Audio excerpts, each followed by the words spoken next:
Have you felt like you're getting economic whiplash lately? I mean, one minute you read a headline that screams boom, and the next it's all doom and gloom. It really feels like we're living in this weird paradox, and honestly, it's pretty confusing. So let's get into it and try to make some sense of these mixed signals. Yeah, this is the big question, right? It's on everybody's mind.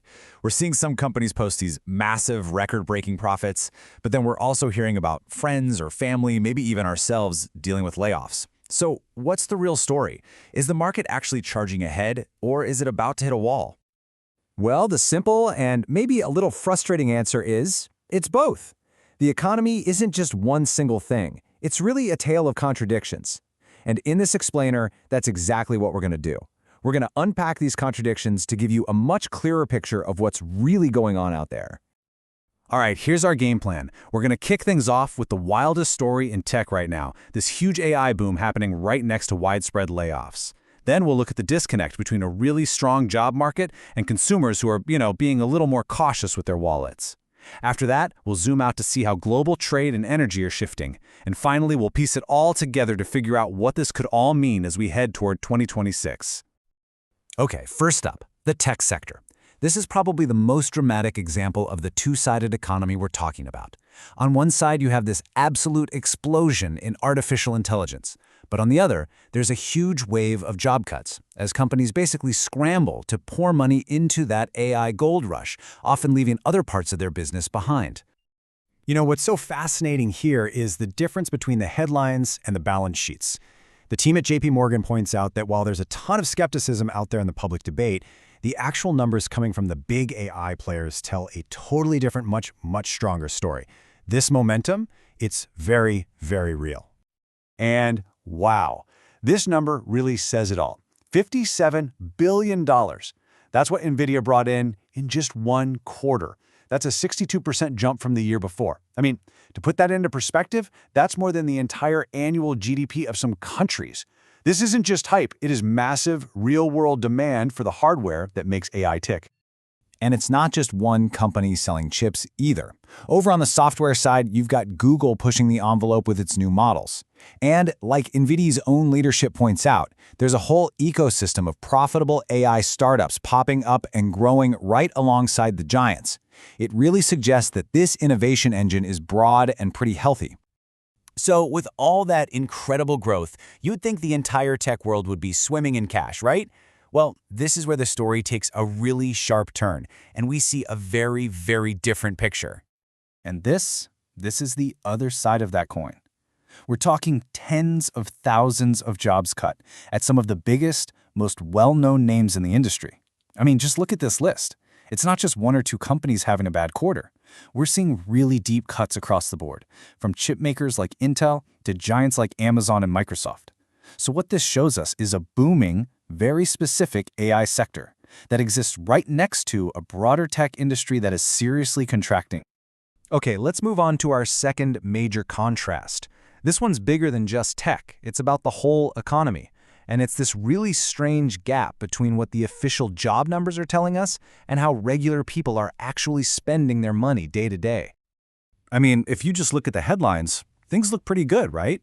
The economy added over 100,000 jobs in September, way more than anyone predicted. The unemployment rate is low, and more people are actually out there looking for work. So from a purely numbers standpoint, the job market looks incredibly tough and resilient. But when we look at where people are shopping, the picture gets a lot more complicated. You've got Walmart just crushing it, profits are up, online sales are soaring. That suggests people are still spending. But then you look at places like Target and Home Depot, and they're seeing shoppers pull back on things that aren't necessities, those bigger projects or discretionary items.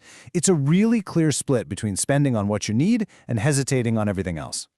And just when you think you've got it figured out, the forecasts for the holiday season come out, and they are wildly optimistic. Projections are showing that spending could top a record $1 trillion. So let's recap. We have a strong job market, consumers who are being super selective, and a potentially record-breaking holiday season all happening at the same time. It's a real puzzle. All right, for our last contrast, let's zoom out and look at the global stage. The way goods and energy move around the world is being seriously shaken up right now, and that's creating yet another set of competing trends that are having a big impact on the economy right here at home. So this right here is a direct result of policy inaction.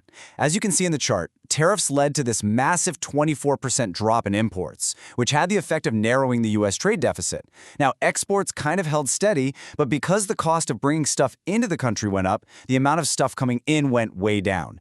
This is fundamentally changing global supply chains as we speak. Okay, let's quickly break down a term that's super important for understanding the energy market right now: the diesel crack spread. I know, it sounds complicated, but it's really just the profit a refinery makes when it cracks a barrel of crude oil and turns it into diesel. The bigger the spread, the more cash they're making. And right now, that profit margin, it's sky high. So naturally, this gives refiners a huge incentive to just pump out as much diesel as they possibly can. But there's a catch. When they focus all their energy on making diesel, they produce less gasoline.